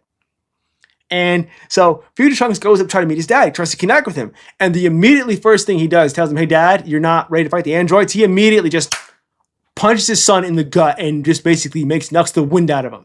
And that is basically the trend that he has with his son throughout the entire saga. Him just absolutely being physically and just verbally abusive towards Future Trunks. And it's just like, Future Trunks is like, what the hell, Mom? What is this? My dad's an asshole. What's going on? And they're just like, yeah, dude, your dad's an asshole. Sorry, it's not much you can do, okay? And he tries to, and the worst part is Future Trunks knows Vegeta's an asshole, but he still wants his dad's, acceptance and approval. He still wants that, which is honestly makes me feel bad for the guy. And so, he spends time with him in the hyperbolic time chamber. Vegeta, trains with him. So, they get stronger together. They build up some kind of relationship to the point where Vegeta's like, yeah, no. You know what, Cell? You can't beat me. In fact, I know my son could beat the fuck out of you right now. Cell was in his second form, and he's like, yeah, my son is almost as strong as me, but, you can't tell the difference. And that was a rare moment of Vegeta expressing pride in somebody else. So, I mean, that was a good. And then there was the scene when Trunks gets killed by Cell, that Vegeta in part was responsible since Cell became perfect and everything that happened after that. And he just Vegeta crashes out. He absolutely loses it, tries to fight Cell, gets his teeth kicked in. But then when Future Trunks returns to his timeline, he tells Bulma, he's like, hey, Dad defended me after I was killed in battle. And future Bulma was outwardly saying, yeah, see, I told you. Yeah, Mom, you were right. Dad did care about me. And internally, future Bulma was thinking like, holy shit, that actually happened? I didn't think he could do that. Like, that's how low the bar was set with Vegeta as a parent, to the point where Bulma wasn't sure or not he would defend their son if he had been, or show emotion if his son had been killed in battle. All right? So let's just start there, okay? I see people saying, "Oh, he's better dad than Goku." No, he's not. He right now in the story, he's about as good as, he's a better husband, but he does the same stuff Goku does. He just trains, and he's not really around as much as he should be, okay? And then we get to the relationship with present Trunks. Now, he does have a better relationship. Maybe the death of future Trunks kind of showed him, hey, maybe I shouldn't be that much of an asshole. He spends some time with his kid. They train. They bond. They become, a better, more wholesome family. In some ways, still Vegeta's gruff way. It's not until Vegeta does not hug his son Trunks, until he was ready to die against Majin Buu. That's the first time he ever held his son. All right, he tries to blow himself up to atone for letting Majin Buu get out. Doesn't work out. But at the end of the series and in Super, he is basically firmly a dad. Now he's moved up from being called CPS to a dad. But in all honesty, if we're only going with how he was in the end of the Buu saga and in Super, he's a dad. But if we just focus on the Z and what he does at the end of it, he is a biological father. So for that, I'm gonna put him at the top of biological father. Again, I can't ignore the fact that he was a monster to his kid. Okay, he was just not a good person. He was a horrible person in Future Trunks. He got better with present Trunks, but still.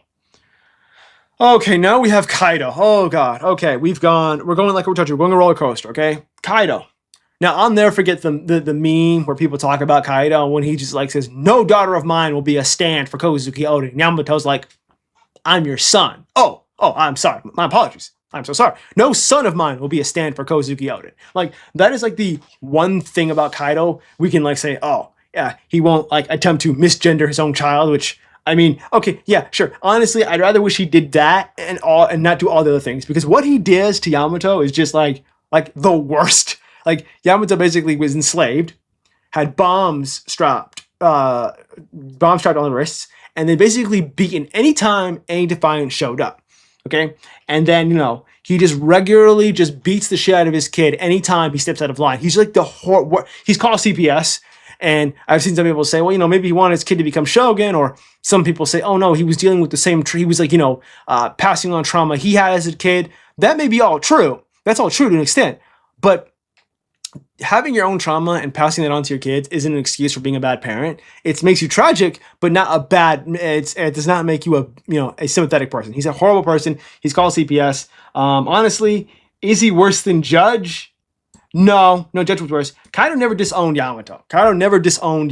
And if he respected the preferred pronoun use thing, I'm gonna put him above Judge. I cannot put him above Judge. I can put him above Judge. I just can't put Judge above that. Judge disowned Sanji. Kaido never disowned Yamato. In fact, he was insistent, you will address me as your father. And we've gone from one Piece dad to another. Yasopp. Okay, insert your best black deadbeat dad joke down below, because what the hell are we doing? Yasopp is a bad father. Like, he's a bum. Like, he's basically the Jin Freaks of One Piece. Like, he's actively avoiding his kid.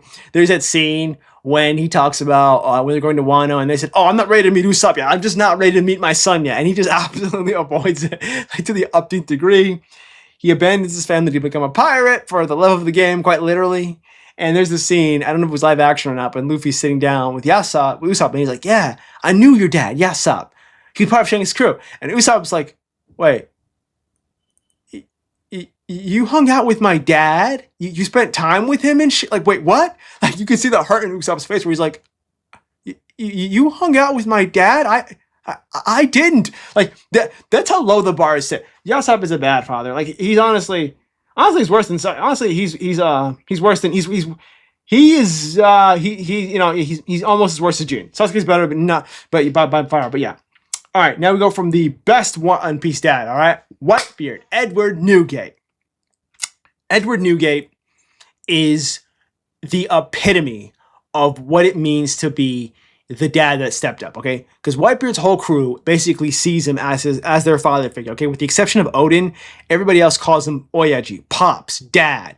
They all call him their father figure, okay? Because he takes in a bunch of different people from across different backgrounds and integrates them into his crew. They become part of his family. Because Whitebeard, he didn't give a shit about being Pirate King, finding One Piece. He didn't give a shit about any of that. He just wanted a family. That's all he wanted, was one big family. That's what he always wanted, okay? He thought he found something like that in the Rocks Pirates. Didn't work out, so then he formed his own pirate crew, and we go from there. All right, and so Whitebeard, his relationship with his sons is just all around amazing. Like, he does not give a shit about where you're from, who you are. He takes you in, and you're immediately part of the family, okay? And what I love about it, and there's two ways you can show this. When Ace joins the crew, and Ace eventually reveals to Whitebeard, hey, I'm Roger's son. And, you know, we see friggin', what's his name? We see Whitebeard's reaction. Whitebeard's like, you're Roger's kid, huh? Well, ain't that funny? I knew your dad. We used to scrap back in the day. You don't look much like him or act like him, but, you know, I mean, I don't give a shit. And then Ace is like, what, you don't care? No, what? No, I don't care who the fuck you are. No. You're just chill. You're chill, man. You're cool. I don't care who you are. We're all children of this sea. And I love that line, all right? And then, you know, he also, and this gets into spoilers for Elbaf, I am 90% sure he knew Teach was Rox's son. He had to have known. That is not an accident. That doesn't happen by... Whitebeard is a sharp man. He does not miss much. And he almost knew. He didn't care. He's like, this is still somebody who needs a home. I'll take him into my crew. Bob's your uncle, okay? And he basically never gives up on a child. When he decides someone will be their son and he wants to adopt them, he doesn't care. Ace tried to kill him a bunch of times. Izo hated him for how he treated Odin when Odin tried to join the crew. And so his relationship with his family is just absolutely, like, you know, wholly devoted. And, you know, then the scene in Marineford when Ace gets, you know, captured, Whitebeard's like, you know, and Ace like, why'd you come back for me? I disobeyed your orders. I went off on my own. And Whitebeard's response is like, nah, fam, you don't get it. No. You're here because I sent you. And Ace is like, no, stop lying. I'm here because I did it. And then he's like, no. I'm here. And he basically covers for Ace. And Whitebeard's absolutely goated. Honestly, I would probably put him... I'd put him above Iroh. He basically declared war on the world to save one of his kids, and there's nothing crazy about that. Okay, and now we've gone from a universally beloved father to a universally divisive father. Endeavor from My Hero Academia. Okay, I need some water right now. My voice is getting dry. Okay, and so hold on one second. I want to break this down. Let me get some water.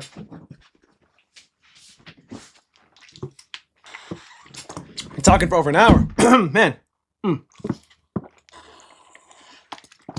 I've been spitting. Ooh, buddy. All right, so let's talk about this, okay? We have Endeavor from My Hero Academia. Endeavor has gone through an amazing character arc in the series. He absolutely deserves all his flowers in terms of how much he grew as a person. Hirokoshi does an amazing job writing him and his family and the dynamic there. And he grows up so much as a person. But he's far from perfect, and some things can never be made up for, okay? Let's discuss this logically, okay? So, Endeavor became the number 2 ranked hero at age 20, okay? By that point, he knew right away there was nothing he could do to surpass All Might. Now, All Might, I believe, Endeavor is in his mid-40s, I think 45, 46 at the start of the series. All Might is 53, 54 at the start of the series. So there's like, what, a 8-9 year gap between them, okay? So he knew right away when All Might was in his late 30s that he had no chance of being the number 1 hero. He knew that right away. And so he decides to look for a mate. I'd say a wife or spouse, but no, he didn't give a shit about his wife, Rey. He looked for someone whose quirk was compatible with him. And so he needed somebody with an ice quirk who basically, whose powers could offset his fire quirk and create the perfect child for his plans to eventually train a hero who could surpass All Might. Eventually, they have 4 kids, and Endeavor's relationship with his kids is just the absolute stuff of nightmares, okay? And honestly, I don't know where Horikoshi got this from, but if you didn't know this in Avatar, one of the reasons why Ozai married his Zuko and Azula's mom Ursa was because she was a descendant of the Avatar, and so they wanted to increase the royal family's power by adding in an Avatar's bloodline into the mix. But this is like that, but just like way worse. because Endeavor specifically chose her. And then they have 4 kids: Toya, Fuyumi, Natsu, and Shoto.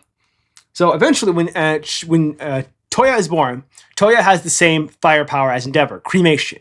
Now, at first, Endeavor's cool with this. And he basically is like, oh, I can raise my son up, he'll surpass me, it'll be great. Problem is, Toya doesn't have a body accustomed to a fire quirk. And so he's not able to become a hero. He eventually realizes it's a failure. And so when his wife have more kids, he keeps like, is this a good one? Nope. Is this good? Nope. Is this good? Nope. And then he just like says, finally, okay, half hot, half cold. Good. That's not a joke. That's legit how we saw his family. They weren't people. They were tools to achieve a goal. And because of this, he basically put so much abuse and pressure on his sons and neglect on his kids that it just absolutely wrecked them in numerous ways, okay? Let's start off with Toya. Toya eventually wants his dad's attention so badly he continuously trains and gets burned to get his dad's approval and gets dad's attention. That's all he really wanted. And Endeavor, since he's busy being a hero, he doesn't know how to do anything not hero related. So he basically neglects his kid. He basically shoves it to the side, okay? And then he basically puts all this on his wife, Rei, absolutely abuses her, and is just like the worst person, okay? And Endeavor does all this for the goal of becoming the #1 hero, okay? He wants to be one of his kids to be the #1 hero. It'd be one thing if he was just sitting in a corner and being like, screw this, I should be the #1 hero. I'm better than all my. It'd be one thing if he was just sulking or pissed off about that. That'd be one thing, okay? But he tried to force this on his own kids, okay? And any of the kids who couldn't be useful to him, he immediately just cast aside and said, you're nothing to me. Okay, then, all right, Toya has an accident where he sets himself on fire, he can't control, a mountain gets burned down, and Toya dies, but he doesn't. He eventually survives, ends up in the care of the League of, well, not League of Villains, but All Might's, I forget, Dr. Ujiko, whatever the scientist's name is. He eventually gets a new, artificial body attached to him, goes there, and then sees how now Endeavor has completely shifted onto Shoto and puts all this pressure on Shoto. And Dabi eventually says, okay, my dad's a piece of shit, so I'm just going to ruin his life. And so Toya becomes Dabi, and Dabi resolves to basically ruin Endeavor's life and absolutely destroy him. All right. Then his youngest son, Shoto, he put so much pressure on Shoto. He was physically abusive towards him from the age of 4. All right. It got to the point where his wife, Rei, had a mental breakdown and scarred her son with boiling hot water and just absolutely traumatized him. And then, she gets sent off to mental institution, and the only saving grace is Shoto basically grows up hating his dad, much like Dabi does. Although the difference is Shoto realized, okay, I shouldn't let my baggage to my dad define me as a person. That's not an excuse for being an asshole. So he kind of decided, okay, I'm gonna move on. I'm not gonna let this define me. But Shoto pushed back. He wanted nothing to do with his father. He absolutely hated Endeavor.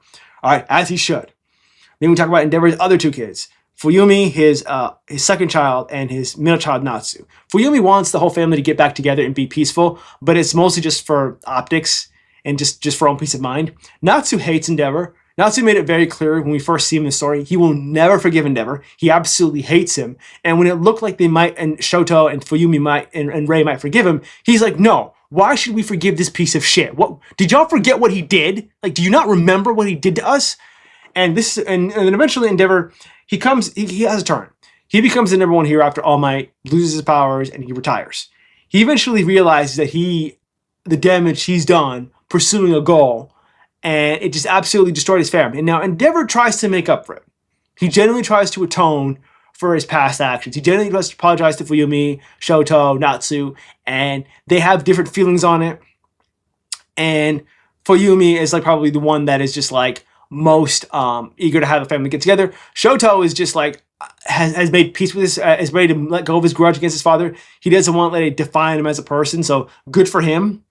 But Natsu is the one who's adamant, like, no, I want nothing to do with you. I will never forgive you for what you've done. You neglected me. You did so many horrible things to me and my brothers. No, I don't want nothing to do with that. And eventually Endeavor is like, okay, you know what? I shouldn't be. He eventually realizes, okay, I will never be forgiven, or I will never atone for past transgressions.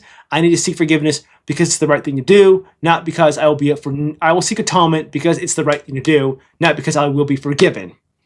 Endeavor realizes this, and he decides to go through the grind of trying to make up, both as a hero and as a parent, for his relationship with his kids. And it got to the point where eventually, there's a scene him fighting a Nomu. He gets scarred in the face. Shoto's happy that his dad doesn't die. And, they have this scene where Shoto brings his friends for an internship, and then Shoto makes it very clear to his dad. He's like, you think I'm here because I want to be buddy-buddy with you? No, I just came here to learn. I want beyond a professional relationship, I want nothing to do with you. And then I just came here to learn from you. That's it. And then they were like, okay. And then, obviously, eventually the Toya reveal happens. And then, eventually he's forced to confront his actions even more when Toya's alive as Dabi. And he's basically said, yeah, no, Dad, I came here to ruin your life and kill Shoto, and I'm going to do it. And he's forced to face his crimes. And honestly, Endeavor never runs away from it. He owns it. And he tries to make up for it. At the end of the series, they stop Dabi. Dabi is going to die of overheating. He's going to die with, I don't know how long, it takes a couple of years. And eventually, Endeavor loses his legs. And then he tries to tell his son, listen, I'm going to visit you every day until you die. And if you just hate me, just tell me. Just lay it on me. I will listen to it. And honestly, what I love about it is that, Horikoshi wrote this in a realistic way, because each person in Endeavor's family, his son Shoto was just indifferent. He just genuinely was like, okay, I don't want to have this baggage define me. I want to move on with my life. Fuyumi wanted the family to get back together. Natsu hated him, and Dabi just wanted him dead. So you had a very different perspectives on him, all right? And so at the end of his day, I'd say he's a biological father. Like, he's not, I don't put him at the bottom of biological father because of all the shit that he did, but he had to work for it, and he tries to be a better parent. And listen, that's a hard thing to do, to get out of CPS, bad dad, and become biological father, right? His son Natsu basically tells him at the end of the series, okay, we stopped my brother Dabi. That's good. I want nothing to do with you. I'm going to marry my girlfriend. You're not invited to the wedding ceremony. I will never see you again. God willing. And then he's like, Endeavor's like, okay, I understand. Best of luck to you. I wish you all the happiness. All right. Now we go from one biological father to an ancestral father. We got Raizen. All right, from Yu Hakusho. This is Yusuke's ancestral father. Basically, like, Yusuke has demonic blood inside of him, and this is the guy. Why? Because he banged a woman in the Sengoku era, and then, basically that bloodline element was carried over to Yusuke, and so he's Yusuke's ancestral father, and him and Yusuke he just basically trains Yusuke out to be a successor in the demon realm, and honestly, he tries to impart some wisdom onto his son about, hey, making sure you take care of the women that you love, and that's it. That's all. I mean, they fight, he beats the shit out of him because he was training him. I mean, he's not a good dad. He's just a biological father. Well, honestly, he's worse than ever.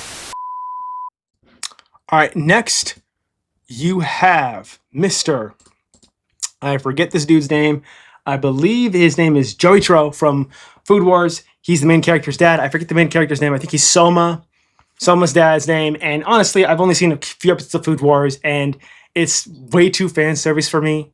Just way too much fan service for me, honestly. And I can say this right now with as God as my witness. I think this is an amazing, I think it's a good relationship with his dad. I think he's a good dad. He supports his son. They have a little back and forth. He's a good dad. Absolutely. But I'd put him above Thorfinn, just in terms of how I've seen it. All right, we go from a good dad to just probably the best dad in Full Metal, okay? Maes Hughs. Oh my God. Okay, this guy. Oh man, Maes absolutely got hoed. Absolutely got hoed. I cannot stress enough. Maes Hughs goes through it. I just cannot imagine what he went through in this series, okay? Maes Hughs decides very early on, hey, I need to be a loving father and a devoted husband to my wife and child. And he is absolutely that. He is absolutely, like, and the tragedy is when he dies, he eventually gets killed by Envy, who shapeshifts into his wife, and he freezes, and then he gets gunned down. Envy laughs about it. There's not much to say about Maes Hughs. He's absolutely a goated dad and husband, 100%. And then we go from Full Metal's best dad to probably Dragon Ball's third best dad. All right, Hercule Satan. Yes, which his real name is actually Mark, which is just weird as hell. Mark, that is weird, okay? Mark Satan, okay? So Mark, or Hercule, is Vidal's father, and he effectively is like a more active version of Goku early on, but a better grandfather than Goku, because he is basically training his world champion martial arts shtick, WWE crap that he does, and he basically, he's busy doing all that shit. Vidal even mentions early on in the series, well, not later, early on in the Buu saga, that her dad is basically just floundering around with all these cheap women, and she's like, listen, I know my mom's dead, but could he not date every woman with a pretty face? Like, come on, like, have some standards, okay? And so then Hercule's not really around as much as he should be. He loves his daughter very much. He is completely devoted to her, and to the point when she is basically fighting Spovich, he is just like, oh, my daughter wouldn't lose to Spovich. She would beat his ass. And then when she gets her ass beat, he freaks out and he's like, oh my God, my baby girl, my baby girl. And so, in all honesty, I would probably put Hercule, honestly, at top. Honestly, I'd say he's a better dad than freaking Jotaro. I would say he's a better dad than that. I'd say he's probably the second best dad after Naruto. I would put him firmly there, okay? Now we have Monkey D. Dragon. Monkey D. Dragon. Okay, Dragon is, how do I describe him? He is a biological father in the most simplest sense. I'm not even going to try to argue this. He basically, we don't know his relationship with Luffy's mom. We don't know how they met. Some people theorize, oh, Dragon isn't Luffy's son, Garp's son. He's his son-in-law. No. They are 100% father and son. That we saw this to God Valley. And then if you see Luffy in his fourth gear, he looks just like his dad because Dragon has a very serious expression. We don't really see him smiling too often. He doesn't have like that, that joyful smile Luffy or Garp have. And so Dragon basically just tells his son, leaves his son to Garp, and he's like, yeah, I'm busy trying to take on the world government. And he knows, because when Kuma said, hey, Dragon, you always look east. And yes, we've seen the agenda memes. We know Dragon's always looking east. He's like, always looking east with the ellipses and just like with the booze in his hand, like, yeah, that's good shit. I'm looking east. And so we just see all that with Dragon. And in all honesty, Dragon is just and frankly put it, he's just like he's a biological father and he's just not really acting in his kid's life. And he's got a good reason. He's taking on the Tenryubuto. He has to do this. No, the Tenryubuto gotta go. So yeah, I put him in biological father. I'll just put him at the top. I'll put him above Vegeta. I will put him above Vegeta. I'll put him at the top of biological father above Vegeta, okay? Now we have Shukaku from Naruto. If you don't know who that is Shikamaru's father. We see him a little bit in the latter half of part 1 and mostly in part 2. Shukaku is actually a really good dad because he basically provides his son Shikamaru support in the ways that basically fit Shikamaru's personality. Because Shikamaru in the beginning of the series was a very lazy, uninterested kid. He just didn't really have any interest to do anything important. He just wanted to just do the bare minimum and coast. Shukaku obviously tried to support his son in ways that he can by being hands off. Then there was the times when he basically, when his son Shikamaru was made a captain on their first mission in the Sasuke retrieval arc, it goes bad. Basically, everybody but Shikamaru got absolutely wrecked. And Shikamaru was like just feeling bad. And he's like, son, listen to me. You're going to be a squad leader again, okay? This is not the first time you'll lead a mission.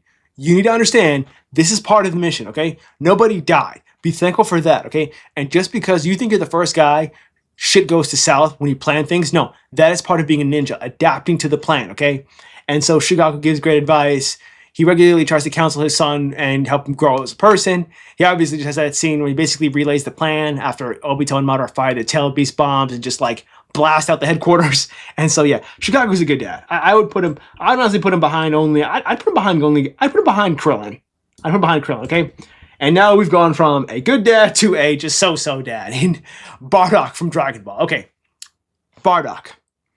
Bardock is 100% your typical Saiyan. Now, in the new canon, in the Super series with Dragon Ball Super Broly, they tried to retcon some things. Particularly, they've retconned some things with Bardock's relationship with his wife, Ginny. Because typically Saiyans didn't have wives. They basically just saw a woman, they smashed, she got pregnant, the kid was put into a pod, and they just shipped him out, okay? They didn't really give a shit about this. And so they basically told them, like, yo, here's your kid, Kakarot. He's going to be selling this mission to Earth. He's like, okay.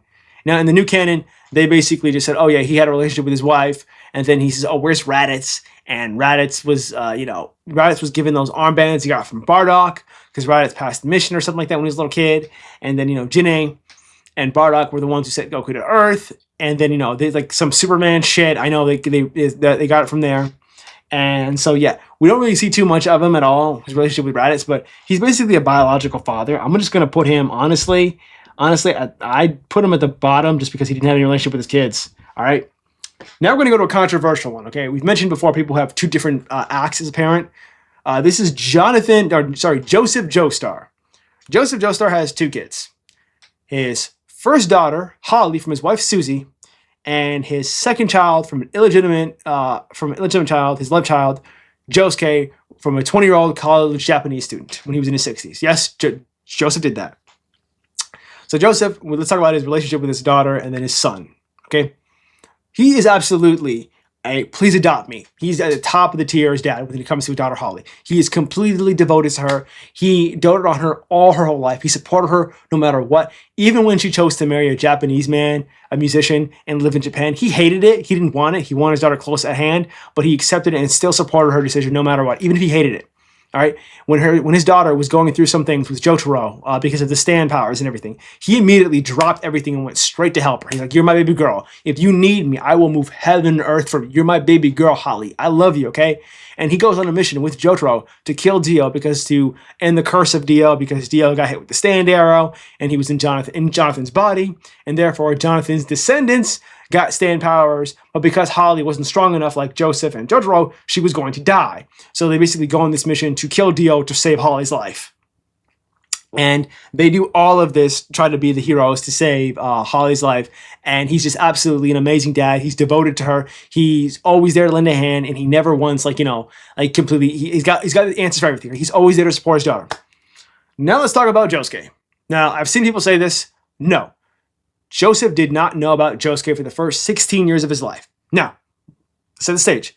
He's probably visiting his daughter in Japan, and he meets this 20-year-old, I forget Josuke's mom name, I don't know what her name is, but he meets this 20-year-old Japanese college student, and they smash, and they have an affair, and Josuke's mom is still in love with Joesph. Like, when she sees, Jotaro, thinking it's Joesph, she's immediately like, "Oh my god, Joesph, I missed you so much. You're back, baby. I love you so much." Like, I don't know what it is about the Jostar bloodline, but they listen, they know that bloodline is strong. The seed is strong, okay? And so Joesph did not know about Josuke. All right, and basically he did not know about him until Jotaro basically did some digging. He's like, "Oh shit, yeah, Gramps, you got a kid in Japan. He's 16 years old. His name is Josuke Higashita." And then he's like, "What? I have a kid now." Mind you, at this point, Joesph has started to go senile. He's in his late 70s. Well, no, not late. He's in his late 70s. Yeah. So Joesph has started going senile a little bit, and he's not really like the most in tune parent in terms of like what the hell is going on. And so we see this just like in real time when it comes to his relationship with Josuke and everything. He's just like, okay, what's going to happen now? What's going to happen now? And then we just basically go forward from there. And he's just like, okay, well, what's going to happen? And then, they meet Josuke. And they have this very awkward relationship, obviously. Things aren't great. Josuke resents his dad a little bit, Joesph a little bit for not being in his life. Joesph is very senile, so he doesn't know how to respond to certain situations. And then, you see Josuke, he just, trying to eventually have this moment when they do save this baby, where Joesph slits his wrists so the blood could find the invisible baby, and they do have some moments where they connect. And this little funny moment when Josuke basically takes out a page out of Joseph's book and trolls the shit out of him, and he just like, "Oh wow, thanks for the wallet, Dad. You're great, awesome. Oh, you maxed out your credit cards too." And then Joseph's angry, but then he just sits back and he's like, "Yeah, that's my kid. That's 100% my kid." So yeah, for that, I'm gonna put Joesph in a dad tier. I'm actually gonna put him at the top of a dad tier because the moment he found out he had a kid, he did try to meet Joesph. He did try to have a relationship, and obviously they're not gonna be close, but he tried his best, and he didn't know about it. And obviously cheating on his wife is bad, but hey, he was a great father to his daughter. He screwed up with his son, but he tried to make up for it, and they did end things amicably. So hey, I give him that. Now we got King Cold from Dragon Ball. Okay, King Cold. Oh, okay, this is going to blow some people's minds. I think King Cold was a bad father, but he was actually a great father for the universe. Why? Because he spoiled his son Frieza right. To the upteenth degree. He basically gave Frieza everything, handed to him on a silver platter, enabled all of his worst impulses. So let's set the stage. King Cold is the head of an organization called the Cold Force. Basically, they're basically the space pirates, essentially. They basically ransack pirates, slaughter the populations, and sell it to the highest bidder. They do this, okay? And King Cold basically, we don't know how he got the position, but most likely he inherited it from his father. And then basically King Cold raised his son Frieza, who's even more cold-hearted and ruthless than he is, to take over the organization. And then King Cold basically just says, "Yeah, son, it's all yours. You're my baby boy. You're my baby boy." Now, we don't know his relationship with his son Cooler. As far as I can tell, it seems like Cooler wasn't his favorite kid. Frieza was. But Cooler just didn't have a good relationship with his dad, or they just didn't give a shit. I don't know. But then we see him basically enable all his son's bad habits from the jump. and he basically he gives his son the keys to the car with no discipline on. Now, the reason why he's a great dad for the universe is because King Cold absolutely spoiled his son Ryan. And how does that help? Because Frieza, as we know, never trained a day in his life. Frieza never worked hard for 1 second in his entire life. He never did a single thing that required effort. And because of this, Frieza never learned the value of a hard work until after he'd been beaten by Goku and killed by Trunks. And if he had learned that earlier, oh man, the whole universe is fucked. Goku's not beating him as a Super Saiyan. Everybody dies. The whole universe is just fucked. So in all honesty, I can say this with the most certainty. Okay, future King Cold is a bad father to Frieza, a bad dad, but he is 100%, I'd say just absolutely a good dad for the universe, because the universe actually go to dad because the universe owes King Cold because he spoiled his son Ryan. Frieza never learned the value of hard work, and he just basically got away with everything. So yeah, he's a bad father just in general, but I'd say the universe owes him a dad. And there it is. The best and worst dads of anime. All right, if you're still here, don't forget to drop a like, comment, subscribe on this video. Until then, I'm your boy Malik. Happy Father's Day. I'm going to get this video out hopefully by then. If not, Monday for sure. But y'all have a wonderful night. Peace out.